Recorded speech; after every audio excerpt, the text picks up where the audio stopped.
सब कहते हैं कि भगवान बहुत दयालु हैं और आप भी कहते हैं कि हमें जीव हत्या नहीं करनी चाहिए, मीट मांस नहीं खाना चाहिए।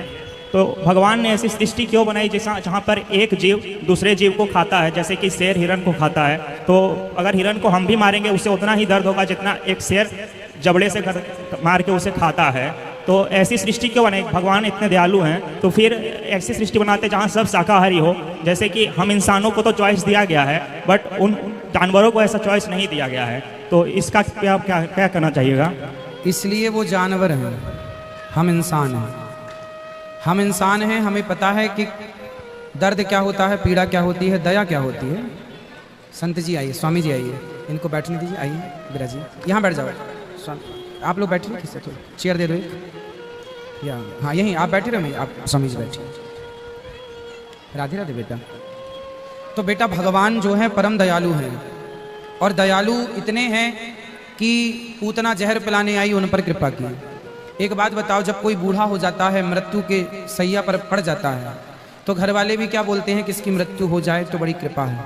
क्योंकि ईश्वर की एक कृपा मृत्यु भी है, ईश्वर की एक कृपा मृत्यु भी है।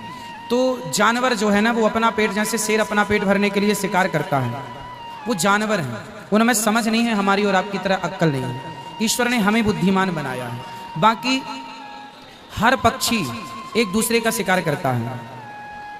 जैसे बिल्ली चूहे को खाती है, कुत्ता बिल्ली को खा जाता है।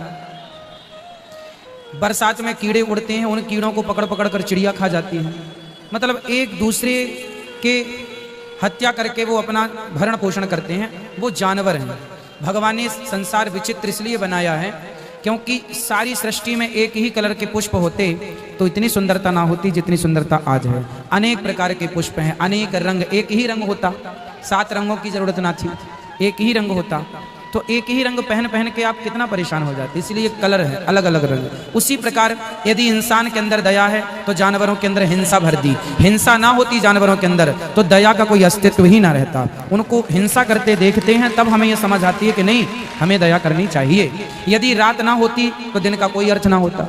यदि हानि ना होती, समझो, यदि हानि ना होती तो लाभ का कोई अस्तित्व ना होता। समझो, यदि रात ना होती तो दिन की क्या कीमत होती कि ईश्वर की छाती से, हृदय से धर्म पैदा हुआ तो पीठ से अधर्म पैदा हुआ। तो ये भगवान की सृष्टि है, विचित्र है। समझने के लिए बहुत सत्संग चाहिए। अभी कम शब्दों में इतना ही समझो।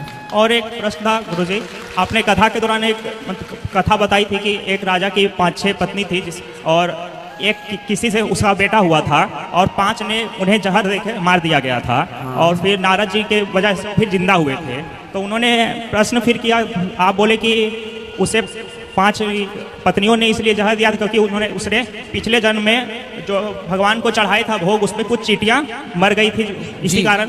तो उसे तो पता नहीं था इस बात का। अगर हम गलती से, हमारे मन में अगर वो चीज़ ना हो, गलती से हमसे चींटी मर जाते, हमें पाप नहीं लगता है, तो फिर उसे उस चीज़ का पाप क्यों लगा? क्योंकि उसे तो पता नहीं था कि उसमें आग में उस चींटी जल रही है। तो इस बात का उसे पाप क्यों मिला? चित्रकेतु नाम के राजा थे, उनकी पत्नियां बहुत थीं। उनकी बड़ी पत्नी कृतद्युति को एक बेटा हुआ। उस बेटे की मृत्यु हो गई। उनकी पत्नियों ने, अन्य पत्नियों ने जहर देकर मार दिया। जब जहर दे के मारा तो राजा रोए। तो नारद जी ने कहा कि भाई ये तो सृष्टि का नियम है। उस बच्चे को नारद जी ने अपने तपोबल से जीवित किया। उस बच्चे ने कहा कि मैं पिछले जन्म में आपके घर भिक्षा मांगने आया था, तो आपने मुझे गेहूं काटा दिया था, साथ में गाय के गोबर, सूखा गोबर, ओपले मीन्स कंडे दिए थे, तो मैंने आग लगा दी और ध्यान नहीं दिया।